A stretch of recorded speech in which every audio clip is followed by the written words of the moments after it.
everyone and welcome back to your practice.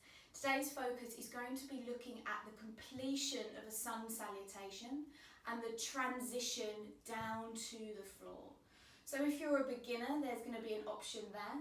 There'll be another option looking at a half chaturanga and the other option which is a full chaturanga.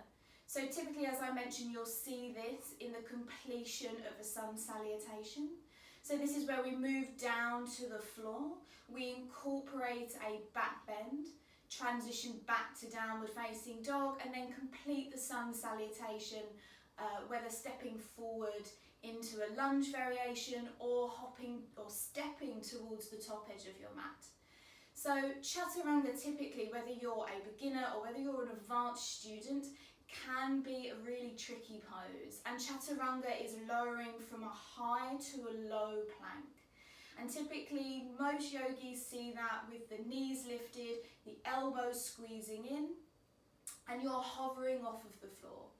So we need to build a lot of strength. It takes a lot of time to get correct alignment, and if you're joining a vinyasa style class, whether you have practiced for a while or whether you're a complete beginner, class tends to move at a pace. So if you're new to chaturanga, there's some really great options that you can use in class to build up strength, and then eventually, if you'd like to incorporate chaturanga in your practice, you can do so. If I'm honest, I like to transition between a few different options, whether that is taking chaturanga or whether that's taking another option. Within my practice, I don't always use chaturanga. So it's a good option for you to know if you are a beginner or you are still learning. And also it's a good option if you've been practicing for a while and you want to find another option to chaturanga, maybe due to injury, or maybe you just feel you do a lot of chaturangas in your practice and you're looking for an alternative to use. So the option that I will show you, let's begin in downward facing dog. From downward facing dog, rock forward to a high plank. So this is the option to use if you're a beginner or you're looking for a different variation to chaturanga. Bring both knees down to the floor and then lowering down to the belly by lowering thighs, hips, belly, ribs. Then you would incorporate your chosen back bend and then transition back to the knees, tuck the toes, downward facing dog. The second option that we're going to look at is a half chaturanga. So this is really great if you want to start building the strength and establishing correct alignment of a chaturanga to start to incorporate within your sun salutations. So making your way into downward facing dog. Bring the knees down to the floor. So we're taking a half chaturanga variation with the knees on the floor. Lean the chest forward, and the action of the chest is always going to be forward as you lower down. The elbows wrap in, or upper arms wrap in, and then as you start to lower the chest forward and down, the elbows squeeze in and move towards the back of your mat. And you can do this a couple of times. Press the floor away, inhale. As you exhale, elbows squeeze in, chest is moving forward. Inhale, come up.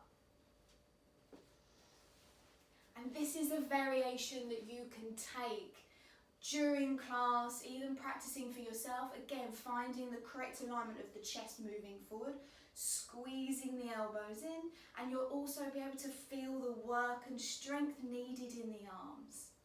So if you feel you'd like to add in the full range of a chaturanga, we're going to do exactly the same thing, but this time with the knees lifted. So make your way back into a downward facing dog.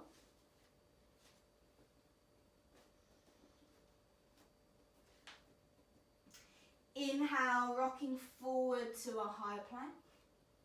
And then the same principles that we looked at before. Chest is going to move forward as the elbows squeeze in and move towards the back of your mat. As you exhale, bend the elbows, lower down. And then you may transition typically into an upward facing dog. From there, move back into down dog.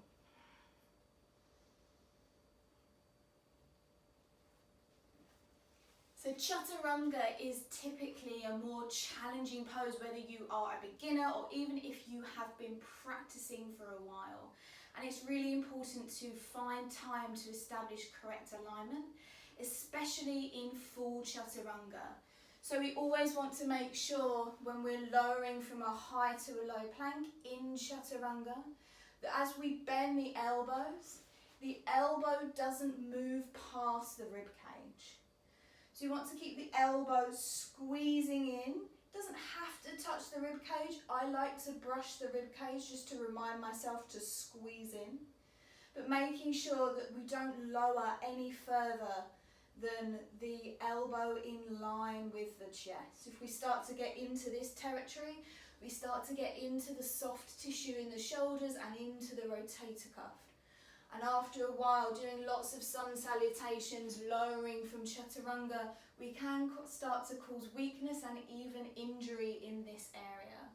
So if you are taking a half or a full plank, full Chaturanga, making sure to squeeze the arms in, lowering the chest, elbows not passing the rib cage. If anything, creating that right angle from the shoulder down to the wrist is the best option. But again, taking either dropping the knees, lowering thighs, hips, belly, ribs is another great alternative if you are a beginner right the way through to if you've been practicing for a while.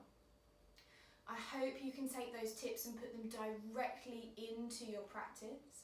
Remember, take your time to build up strength and awareness and attention to alignment before jumping into the full Chaturanga within your variations. Remember that the Sun Salutation is movement to your breath. So if you need to slow the transitions down, that's absolutely fine to do so.